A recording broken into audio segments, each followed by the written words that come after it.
She's not the girl because she's like super hot and stuff like that. She's just super cool. Ramona's really nice.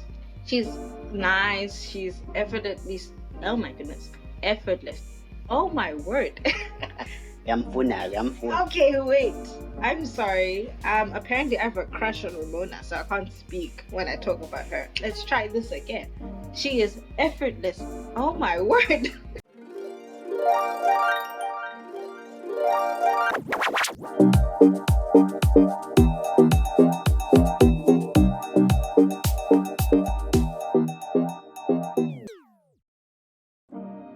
Hello, lovers, and welcome back to another episode of Starring Cupid, starring me. It is your boy, Zama, nothing more, nothing less, from the east, not the west, and the girl with no ex.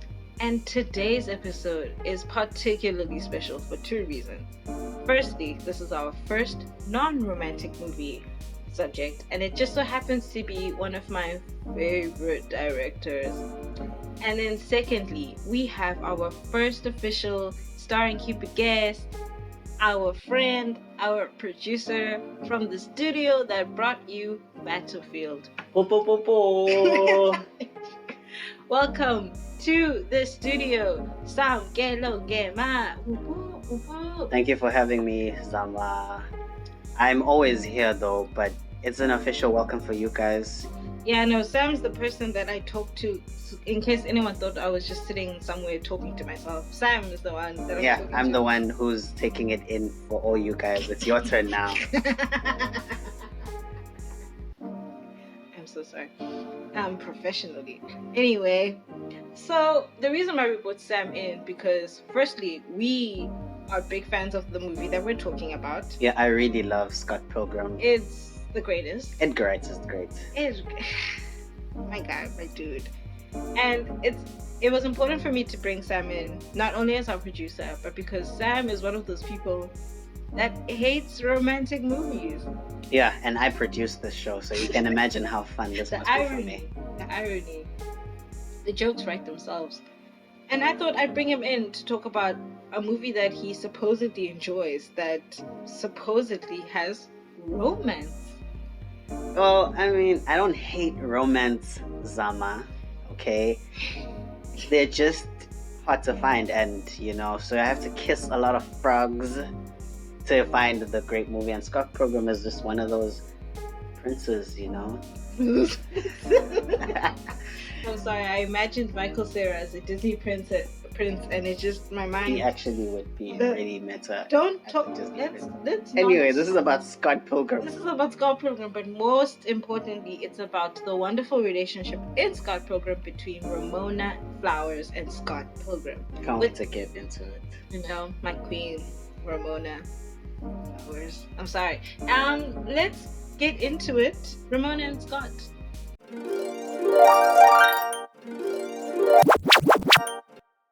Scott Pilgrim vs. the World came out in 2010, way before I was meant to be watching this, and it was directed by Edgar Wright, who, like we said, is one of our faves in the business.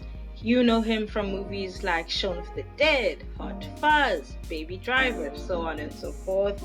Sam, okay, I have a favorite, but what's your favorite Edgar Wright movie? It has to be Shaun of the Dead. I just love how Shaun is like so naive and like ignorant of everything that's going around him, and that growth that eventually comes out at the end. It's really funny to watch, and just Edgar Wright just makes his characters so relatable in a funny, crazy way. It's hard to pick a favorite, but Shaun of the Dead is the one, definitely. What about you? Listen, I love Shaun of the Dead, but there's another one that doesn't get that much credit that's called World's End, it just happens to be playing on 110, and I watched it, and it's essentially like Isn't it like the sequel to Shaun of the Dead? It's as if it's in the same universe. There's this thing, I think they call it the Cornetto trilogy. Yeah, it has a thing Shaun with of the Cornettos. Dead, Hot Fuzz, and World's End. Kind of, they all happen in the same universe essentially, but it's like different people. It's as if they took the Shaun of the Dead and they flipped it on its side because Simon Pegg becomes the friend that's dysfunctional and like the one that everyone's worried about. So I think, yeah, that one just you need to watch it to understand why I love it. But I do like World's End the most. I haven't seen it, but I'll definitely check it out. One of my favorite scenes, just to go out on on a tangent here from Shaun of the Dead, is where he's going to buy a cornetto.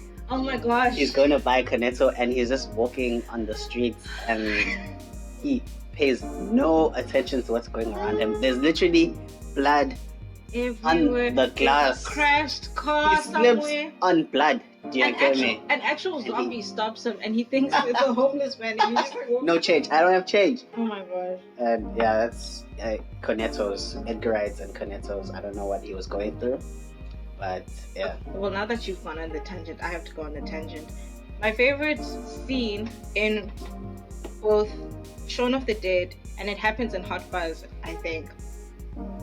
And I think, does it happen in this movie? No, it doesn't happen in this movie. But it happens in Shaun of the Dead and Hot Fuzz, where Simon Pegg, whichever character is playing in each respective movie, there's a scene where he has to jump over various fences.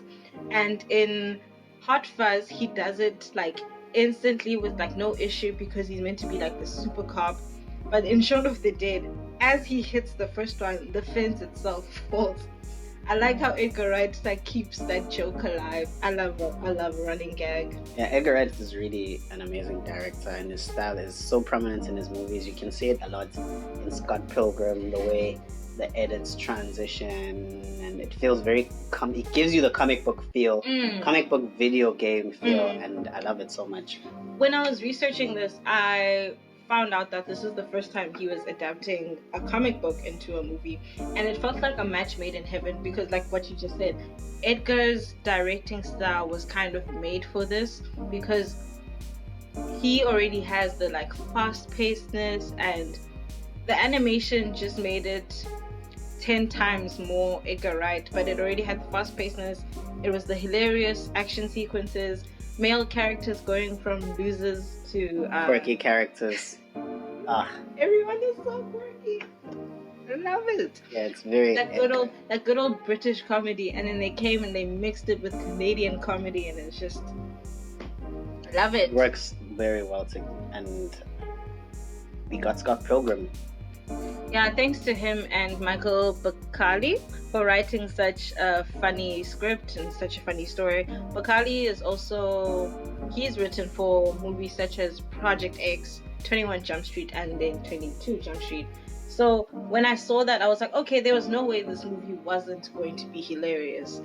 Apparently, the Jump Street movies are good. I haven't seen either of them, but I have seen Project X only recently. Sam, come on. It's admitted, but it was only recently that I only watched Project X, and that was pretty good. So Bacali seems like he's a great writer. I will tell you this.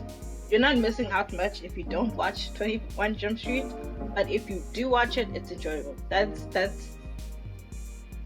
my recommendation. My recommendation is that. And then we go on to our cast. We have the wonderful, the hilarious Michael Cera as Scott Pilgrim. You know him from everything because he's in everything. He's in Superbad. Haven't seen it. Juno. Haven't seen it. Arrested Development. Okay, I've seen half of the first season of Arrested Development, but it's a great show. I love it. I have not seen Arrested Development, but I know how funny Michael Cera is. So anytime I see him in a cast, I'm like, okay, yeah, I will watch this. He's an enjoyable actor and person. And then we have Mary Elizabeth Winstead as Ramona Flowers. You know her from projects such as Birds of Prey. Haven't seen it. If you are quite old, I'm going to say that if you're quite old, meaning you're not like 30, you will remember her from Sky High. And I remember her from Sky High because I thought she was the coolest character in that movie. She was such a badass. Sam, if you say you have not watched Sky High, oh my god. I've watched Sky High, but it was a long time ago. I don't remember her in it. How? But I really liked Sky High. It was a good movie. It was one of my favorite. Oh my gosh. It was actually no, yeah. considering the time that it was made in, it was a decent superhero movie. It was okay. It was enjoyable at that time. There are other notable people in the cast. We have Keenan Culkin, wow, Aubrey Plaza, Mae Whitman, Jason Schwartzman, and then this is unnecessary. Like, I don't have to mention this, but because it's my podcast, it has 2 future Avengers, Chris Evans and Brie Larson, which was a lovely bonus for me because I like going back I like watching old movies and seeing actors be in a movie together that I know that in the future they're going to be like acting together again. And it's just cool that Captain America and Captain Marvel just happen to be in such a silly, ridiculous movie. Your listeners should know that you have a Marvel oh my gosh, guys! hand right now. Oh, sorry, this is a personal tangent, but my birthday was recently, and I decided to like buy myself gifts. So I ordered the smug on Cotton On. It has Marvel, like if you follow me on Instagram you'll see it, but it has Marvel on it and it's like chrome. Listen, I'm not saying I'm a geek. Bet you feel like an Avenger right now, don't you? No, I just feel like Nick Fury. Instead of an eye patch you have glasses. I'm mad at you. I feel you. I'm so mad at you. If you, for some unfortunate reason, have never watched this movie, first of all, this is one of those movies where I'm going to tell you, listener, you should go watch it.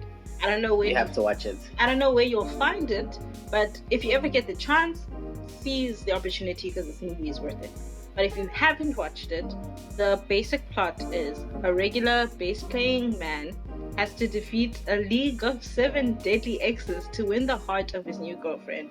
It was based off a series of comic books, though there's a lot of video game visuals used as well. Sam and I have not read the comics. Yeah, I've never read the comics. I don't know what's regular about being a bass player, but cool. He's a regular bass player. Cool. He's like a regular. Slam the bass. Slap the bass. Slap the bass. Yeah, he's a regular bass player. He's not extraordinary. No, they are. The band itself is also not extraordinary. I know one person who thinks they're amazing. Well, but we'll get into that. Oh, yeah. Okay, I got your joke. So yeah, we're just gonna be talking about the film because we have not looked at the comic books at all. So forgive us, comic book fans, if you came here. Nobody read the Scott Pilgrim comic book. I'm sorry to the writers of the Scott Pilgrim comic. We love you so much. You wrote a beautiful piece, but I don't think anybody's read the comic. Oh my goodness. And without further ado, let's get into the couple that we are here for, Ramona and Scott.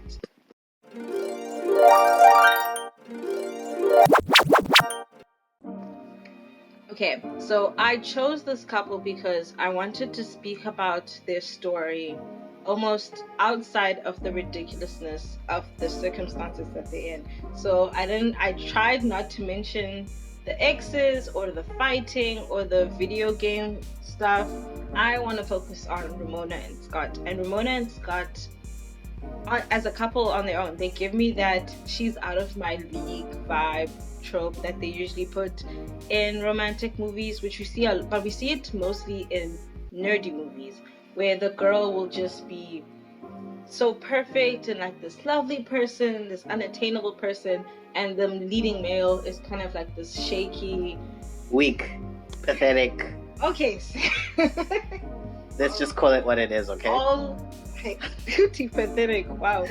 Okay. I mean, obviously, I'm not insulting the nerdy movies. I would be insulting myself because I love this movie.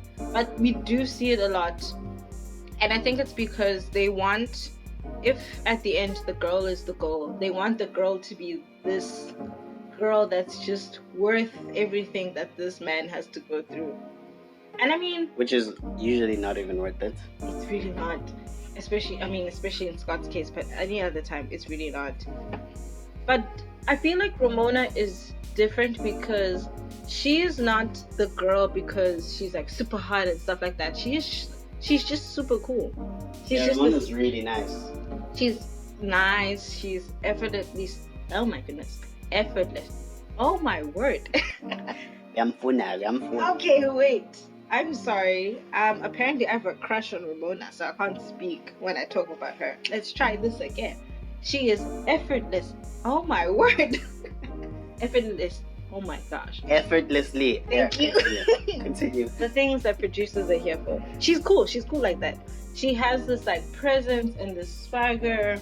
And she's so nonchalant. She doesn't care about anything. Like, Scott is twirling for her every chance he gets, and Ramona's just like, yeah, whatever. Okay, cool, whatever. And I'm just like, oh my goodness, I love you. I don't know. I just think Scott has a thing for emotionally unavailable women. That's a case. Like, I can't even disagree with you. That's a case that you can argue because Scott doesn't. Because knives, that's why. He doesn't like himself, and that's part of the reason why. I don't know how to say this to you listeners. At first, I didn't want this couple to be together because I feel like...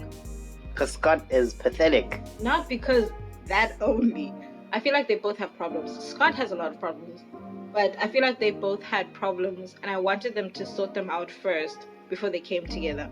Not that I have to ask you anymore, but Sam, how do you feel about Ramona and Scott, like, as a pairing, as a couple, is the word?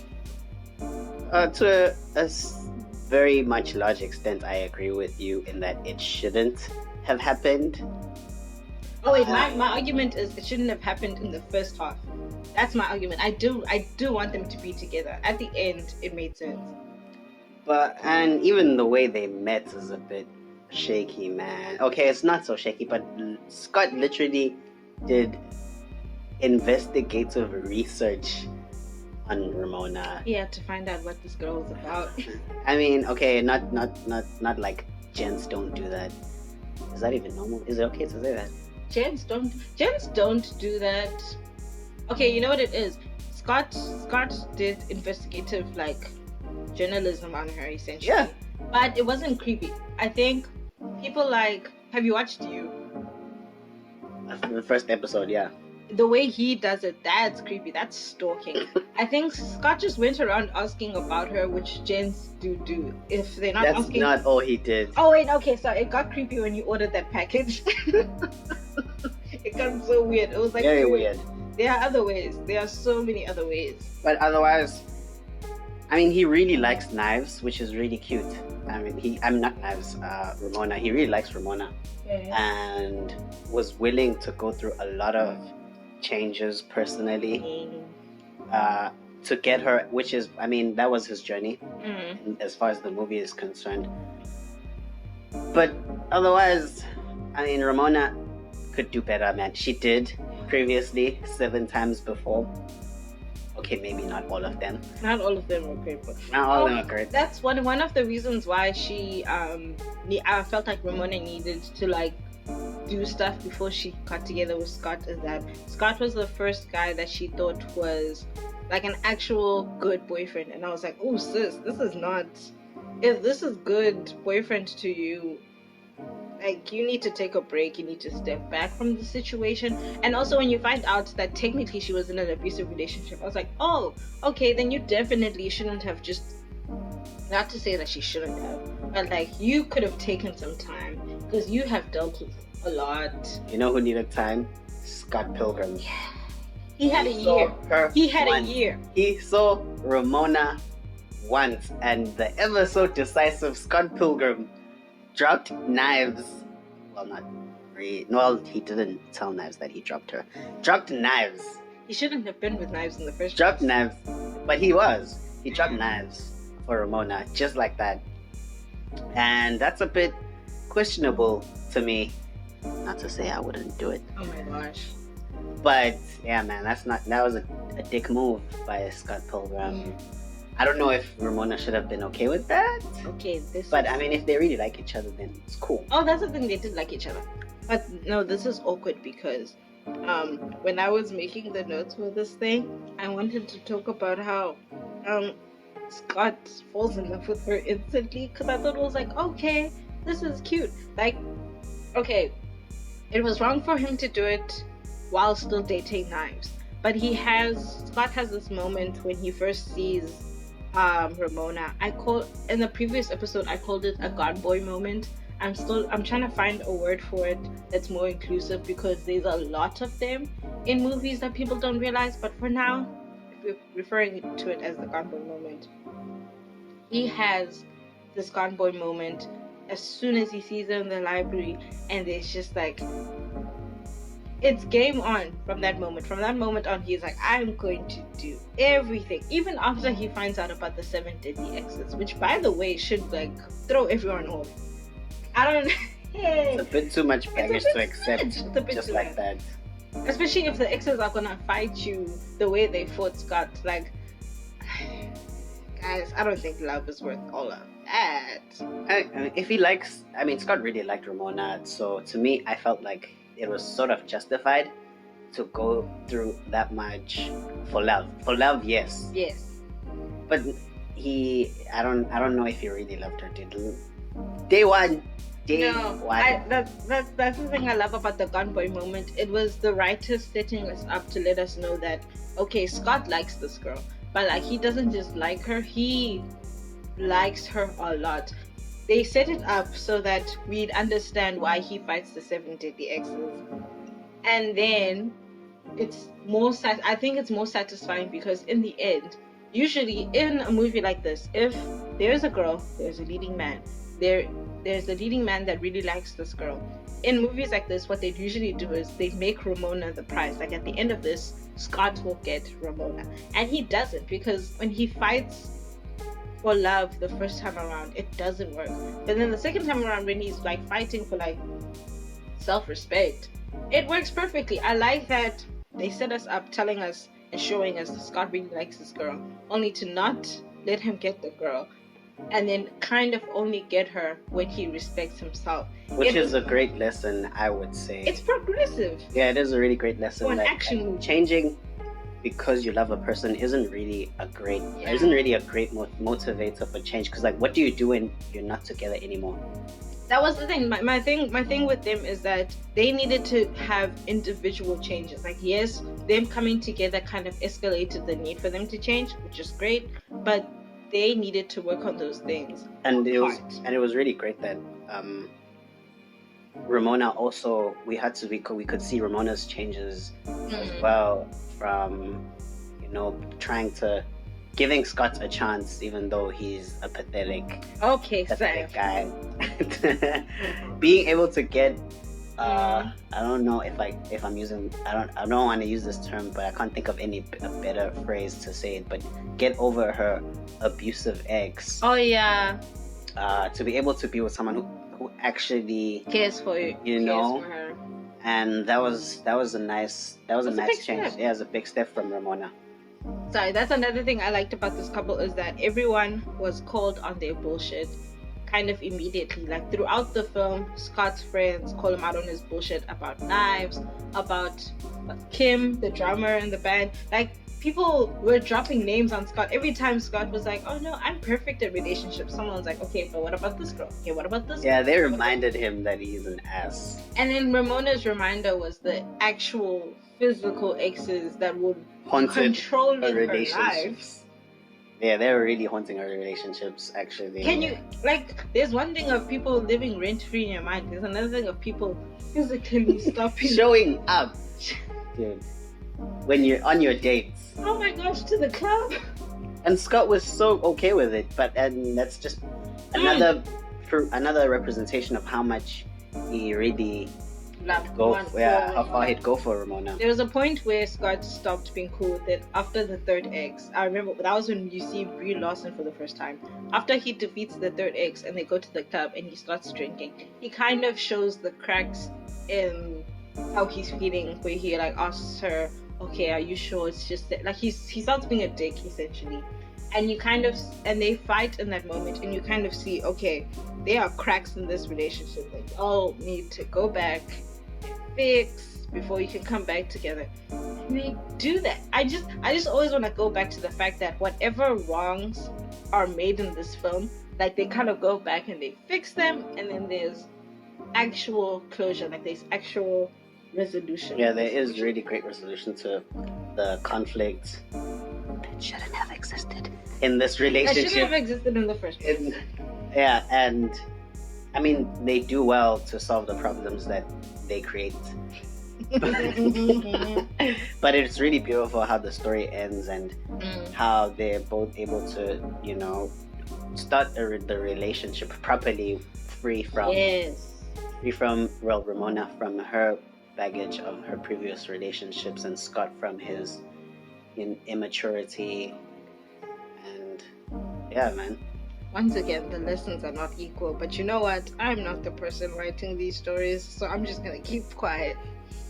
But yeah, I do like to add on to what Sam said, that is one of the most admirable things about this film, is that the romance is not disregarded for the action. Like, this is an actual romantic relationship, and they go back and they fix the problems, and now we have a less insecure, less awkward leading man and a cool but a multi-layered leading lady. Well, which is why I really like Scott Pilgrim, even though it's sort of a romance movie, but the romance, although being the main part of the story, it's not overwhelmingly in your face. And I don't know, maybe I just like that it just feels like reading a comic book. But it's really broken down a lot by the action. They actually use romance as a seasoning, and it's not the whole dish. I keep forgetting that you can't see like what people are doing in podcasts. I keep doing things like making signals to Sam, and I realize that you guys can't see them. I'm sorry for that, personally. No, man, I think this movie was just a geek recipe for success. That's what I ended up thinking. I was like, yeah, this was bound to just be great. It feels like the producers and the writers were making like a personal project. Yeah. It's very fun and laid back, and it's just a chilled, fun movie. It is. Now I have to throw a spanner in the works and ask you, Sam, do you think that this movie would have been as great if they didn't struggle, if there were no exes, maybe still like the personal problems, but if there were no exes, like, would they still have made it? You think is this like as far as the story is concerned, and not the movie itself, just the story? The story is concerned, because if this show just takes romantic couples outside of the situation, then yeah. I think it probably wouldn't have worked. I don't think it would have worked because the changes that Scott went through probably wouldn't have happened if it was Knives' baggage. Wouldn't have happened if it was Kim's baggage, and those are just the characters that we were able to see in the movies. His love for Ramona was what sort of fueled the change in his life for the better. But will those changes be adapted to the rest of his life? We never got to see that. But would the movie have been great if they didn't struggle?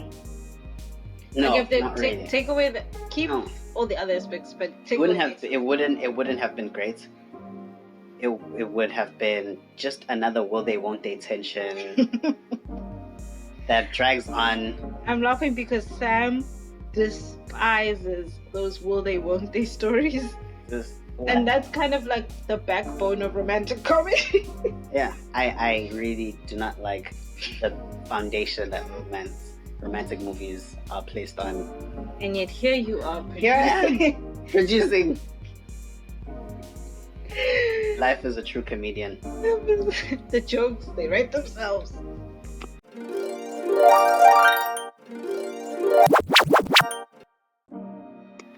We have reached that point where we talk about our likes and dislikes with the movie. This part was difficult for me on the likes side because I had a lot of things I wanted to say, and I limited myself to just 3. So I'm going to start with Sam so he can struggle. Sam, what did you like about Scott Pilgrim versus the World? First of all, if it hasn't been obvious already, I really like In case you missed it. In case it might have just slipped through. I like the comic book Look, video aesthetic. game aesthetic vibe of it. I really like it. It feels like it's coming off the page of the comic book, and I've never read it, so it feels great watching it. Sorry to interrupt you. This is something that I forgot to put in the notes. I know that this movie came out first, but it gives me the vibes of Sin City and Into the Spider-Verse, where they took a comic book and instead of just making it a regular thing, they took the elements of the comic book and they made it visually like... Well, I haven't watched either of those movies. Oh my god. But the closest thing that I can think of Into the Spider-Verse is Watchmen. Watchmen okay, I haven't watched Watchmen. Yeah, exactly. Oh, that's different. You know me in series. Nope, it's the movie. I'm talking about the movie. Okay. Because it's also taken Isn't it an old movie? It's not that old. Okay, fine. It was also taken from a comic book, and Scott Pilgrim, the integrity of the comic book is a big deal to people like me who actually read comic books, even though there's like 5 of us left. Okay, Sam. And I like that. Another thing that I liked was I actually liked that Scott Pilgrim really like went for Ramona, you know what I mean? And that was relatable. That's very relatable to me. Gun boys worldwide. Gun boys. Scott really loves Ramona, and he wasn't afraid to show it. Yeah. Was down to show it day one. Was down to do the dirty work from day one. Fight exes. Fight the good fight. Fight till the last boss. You know, and he was willing to do that for Ramona, and that was something I felt hit very close to home. For some reason. I don't know. I can't tell you why, but that was really cute of Scott to do that. Another thing I liked was their romance, which is why I like the movie. Yeah. I'll make that the third thing I like because it felt very realistic. You know, Ramona giving Scott a chance, even though it seems far-fetched, but it's actually a thing that could happen, you know?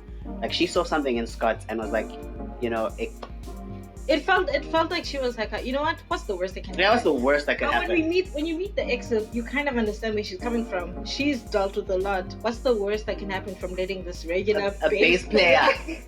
Yeah. She went from dating music executives to actors to a bass player, and it worked out, and he was actually the guy who was willing to make things work and was willing to put in the work and was willing to love her and show her that he cares. And I love that about Scott Pilgrim versus the World. What did you like about it? I tried really hard to keep this to 3, so I'm gonna try and keep this to 3 and also not waffle, because I tend to waffle. I love the directing style. I've said it in the beginning, Edgar Wright literally was made for this. If you take away the animation and like the visual effects, this is how Wright directs all of his movies. It felt like I was just watching an enhanced version of an Edgar Wright movie. It felt familiar, but in a really nice way. Yeah. And then the dialogue was hilarious. Like the inter-person banter, it didn't matter the relationship of the characters. There was just always this like great dialogue between them. Even things that weren't said were like hilarious and really fun to watch. Like when they were going, there's one scene where they're like, they're gonna go to a club, and someone asks someone, where are we gonna play?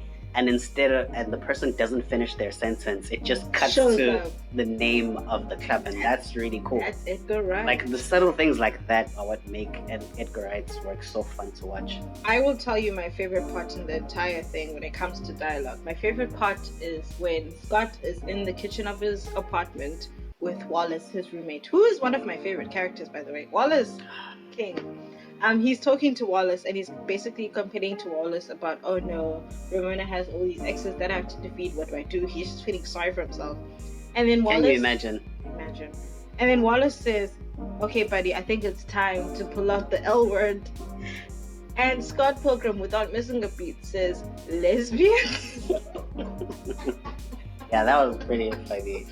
And it kills me because even when he's corrected and Wallace is like, no, the other L word, he's like, lesbians.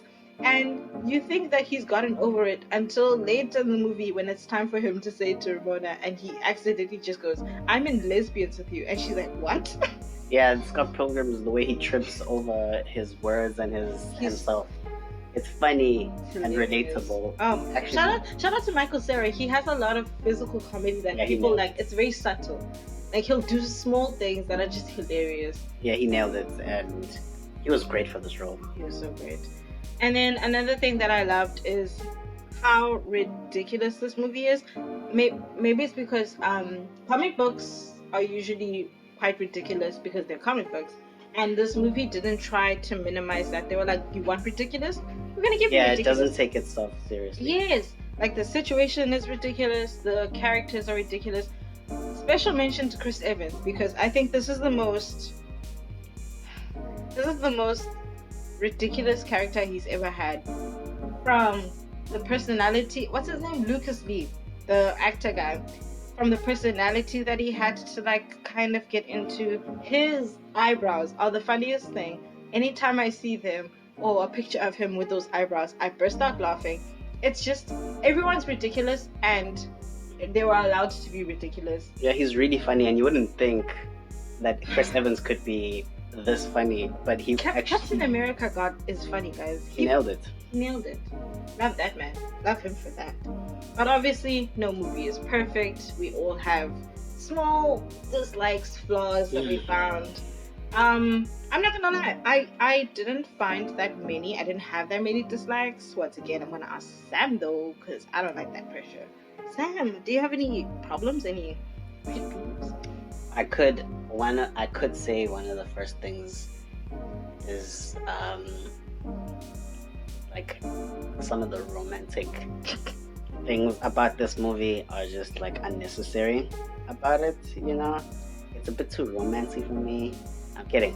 Wow. I like the romance in this movie. What I don't like though is some of the act. I mean, I don't. Sam, it's so hard to say. I don't. It's a safe space. Is it? I mean, it's a safe space, and then it's gonna be uploaded to like thousands. People like this movie, and I'm about to like shit on. Oh yeah, by the way, if you're like a stan, please don't come for us. What? Why would you come for us over a movie? Please. Just, yeah, Sam, go ahead. Anyway, I really dislike I felt like some of the characters weren't really necessary. Like, it feels a little bloated with characters that didn't need to be here, but they're there in a fun way, so you don't really pay attention to it. But I didn't really need it to have so many people, but I mean, movies got a movie. People need jobs, and I totally get it. But that's like a really petty thing to dislike about the movie, because this movie is so great. It's very hard to think of anything else that I couldn't like. What else didn't I like about Scott Pilgrim? I don't like movies about artists, because it's like movies about people who play music. Oh, what? They're not always great. Like movies about writers and movies about like people who paint. Those people don't really have interesting lives that much. That's why they put. That's like, honestly, guys, if you take away the animation and stuff and the ridiculousness of it, the story wouldn't make sense. Or not that it wouldn't make sense, but I wouldn't watch the whole thing. If this was real life people, I don't think. Guys, just make movies about like accountants, guys. Oh my god. And Sam has an agenda. Social workers. Sam has an agenda. And it's like Sam has an agenda because he's in finance. They don't represent us enough. Nigga, watch Wolf of Wall Street. That's not. You see, this is. Are you about to say yes, I'm about to say it. They don't represent. They make us look bad. Okay, they make us look bad. 1 or 2 financial crises is not enough to, you know. I'm gonna cut off Sam because Sam has an agenda, and he's bringing his agenda to my podcast, and I will not stand for it. Like, this movie they could have picked any other person to be Scott Pilgrim, and it would still have been fun. It couldn't have been amusing. But I mean, Michael Cera killed it. He did. As a musician, as a pathetic loser, he killed it. Fun fact. I'm sorry. This is something I found out while I was researching this. Fun fact. Michael Cera could already play the bass before this movie happened, and everyone else in the band, Kim and what is the guy's name? I forgot. Oh my goodness! And his name, Steven Stills, I think is his name. The other member of the band, Sex Bomb. They didn't know how to play any instrument, so they had to get like an instructor in to like show them what it looks like when you play. So they don't look like they're... Yes, but because Michael Cera has so much experience with the bass, he kind of had to play down his skills so that he would look like he was on the same level with them. And I thought that was hilarious because, okay, maybe I can't play an instrument, but how do you relax? How do you take away skills that you just have? I don't know. I mean, he's a great actor, I guess, for being able to do it. But so I didn't know that. So that's actually a pretty cool fun fact that Michael Cera plays. Fun fact for y'all. Oh, funny that I say I don't like movies about like artists and stuff like that, because one of my favorite movies is Whiplash. Of course. I was still saying what I don't like. Yes. About Scott Pilgrim. I think the only other thing that I don't like about it is that it's the resolution. It's like the resolution of like the conflict. The conflict only exists because, you know, the writers created it, just like any other story. I know, but it just didn't feel like it was enough to make it a movie. It's a great movie, but...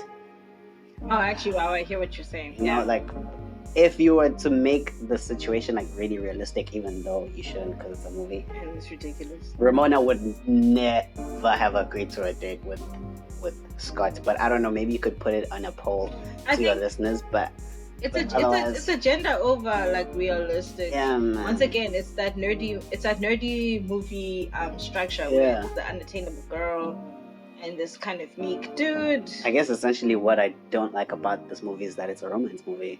Yeah, that's it just has to play on those romantic tropes, and I don't like that. Well, unlike Sam, I'm not a huge pessimist. I only have one problem with this movie, which is the serious problem, and that is Knives' storyline. What? Listen. I like the fact that the writers, though what Scott did was wrong, which is dating a teenager. Guys, don't. If you have to say it's legal, stop it. Stop what you're doing right now. But I like how the writers, no one in Scott's life let him go with a free pass. Like, everyone shat on him about this. And even Scott himself, he didn't necessarily take advantage of the situation. Like, him and Knives spend most of the time just hanging out. You would argue that they weren't even dating. But I don't like how my girl Knives was kind of used for story and then pushed to the side. I know she was there to push. I know that there are always characters that are there to push the story, but I liked Knives, especially at the end when she kind of stops being this obsessive like little girl and she actually fights. Like, when she was fighting, I was like, oh yes, you go girl, do that thing. I'm always gonna be a fan of badass women. I like Knives' story because I think Knives' story sort of tells Scott's story, but it's Knives who's going through the similar thing. Like, someone. Oh yeah, they let us know how she's feeling. Yeah, they let you know how she's feeling. It's sort of Scott seeing himself in Knives and then trying to not do what his ex did to him. Yeah, to Knives. Yeah. So that's how I sort of see Knives' story. She's used for growth, which is not a. And like, she grows too, which is really nice about her. Yeah, like, there's equal growth, and I mean, like, she's a bit too excited, eh? That image. She loves Scott way too much, and it's so cute, man. It's so sad that she had to go down like that, man. She got the best situation because Scott didn't take advantage of the situation, but She was 17. She was too young. She was 17, he was 23, and I swear there are people probably listening to this. They're like, what's the issue? What's the problem? Guys, please do better, you little R. Kellys. Get the hell out of here.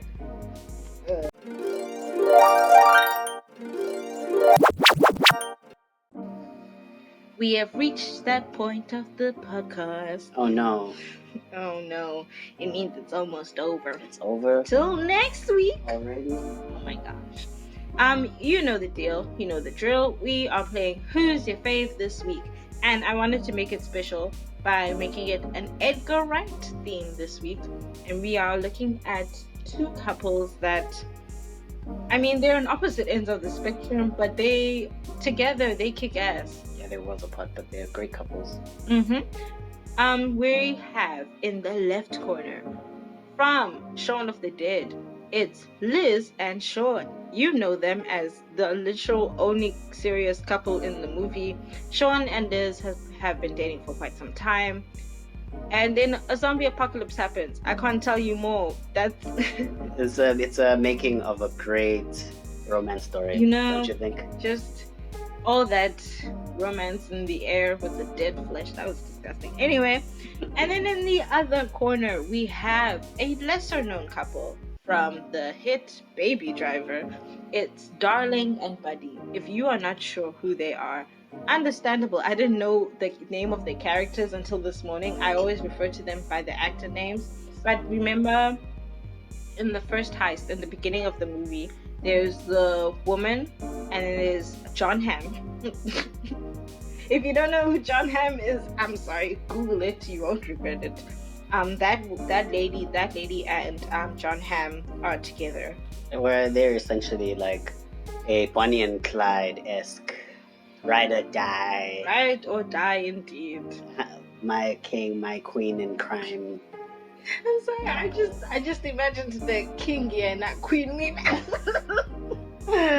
Oh my goodness, that's them. It really sounds like them. Both of them, ironically, though they're both very different when it comes to personalities, both these couples kind of kick ass in their own special way. So Sam, since you're our first guest, you get to be the first person to cast your vote. Who is your fave? Personally, I'm anti-crime and like murdering people for money and stuff. Sorry, when you say anti-crime, you make it sound like there are people that are like, crime, great. It's your hustle, it's fine. If it's your hustle, that's fine. It's your hustle, it's fine. But personally, I'm not a huge fan. So Liz and Sean take it for me. It's not because I relate to love in a zombie apocalypse. No. That's not the reason. As if you'd relate to love in a Bonnie and Clyde situation. But I really like how Sean really likes his girl. Yeah. She gives Liz gives Sean way too many chances. Yes. For anybody's liking, but they really like each other and they care for each other in a really cute and funny way. And Sean will literally kill zombies for Liz. And Rado dies. And that was nice. And Liz, she also works hard to kill the zombies. Yeah, she also works hard to kill the zombies, but she recognizes Sean's efforts in really nice, and she's very gentle with him, even though he messes up so many times, but she's still able, to keep her cool and let her feelings be known in a very nice way. A bit too nice. But they really make a great couple for me, and the Bonnie and Clyde thing that Darling and Buddy are doing is it ends in tears. That's the last thing. Yeah. No. It ends in tears. Well, thank you, Sam, for picking our first Who's Your Fave of this season. Make sure to vote on the actual official poll on our Twitter page @StarringCupid. The votes come out literally the day before we drop an episode, so we're all just surprised. So we all just... Oh, if you wanted to know last week's winner, okay, well, technically that would be for episode 1. But the first episode's winner was, I think, Margaret and Andrew from The Proposal, which is great for me. That was my winner. Just saying. And that brings us to the end of episode 4. This is the end. This is the end. Thank you so much again to our producer and our friend. She's saying goodbye to me, but I'm always here, guys. Don't make it like that. I'm always Batong Santa Claus. always watching. Oh my gosh. So yeah, you'll never hear from Sam again, but he'll always be here. You'll hear from me through Zama saying her producer's judging her, which is what I'm doing almost all the time when she's gawking over the characters. Hey, in the gawking that she's talking about. Thank you to Sam for joining us. Thank you to you for joining us. Thank you for listening. Join us again next week, Monday, where we talk about a different couple in a different movie in a different romantic setting. Have grace and great times. Good night.